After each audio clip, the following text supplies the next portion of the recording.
Now we can proceed with the texturing application.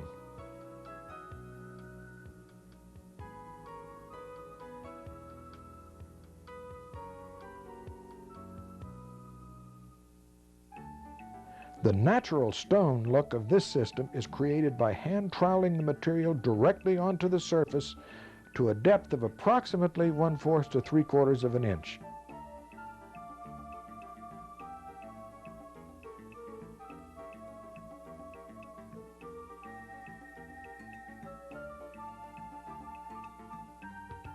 Texturing is achieved by lightly lifting the trowel so the natural adhesion of the material to the trowel will form peaks and ridges. These peaks and ridges will follow the direction in which the trowel is being moved. Short strokes provide the most realistic texture appearance. You can see that the texturing is done mainly with the front section of the trowel. When the mixture is set to the earliest point where it will bear your weight, in stocking feet of course, without indenting the surface, it's time to begin cutting. If the material is allowed to set too long, it becomes virtually impossible to cut properly, if at all. So don't trowel out a larger area than you can cut within the prescribed time limits. Remember, larger jobs may be done in segments without the joining of the segments being evident.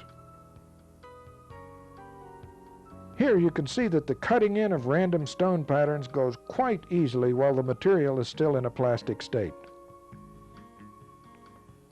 In a random pattern like this one, the stone should vary in size and shape. At the junctions where stones meet, the corners should be rounded.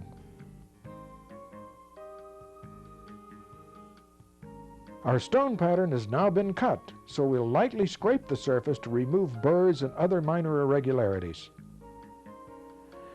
After first blowing away all surface debris, we're now going to proceed with shading the stones using Marbelite liquid pigment that has been diluted with water.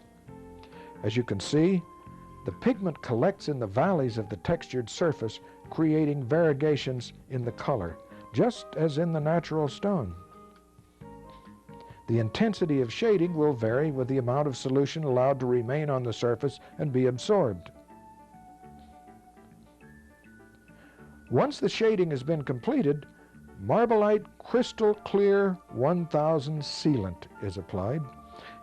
Incidentally, other methods of shading will be demonstrated in the segment immediately following this one. Although grouting is not required, some customers may request it for the additional effect afforded by a contrasting grout color. The slurry grout is applied here using a conical spouted plastic dispenser for easily controlled application.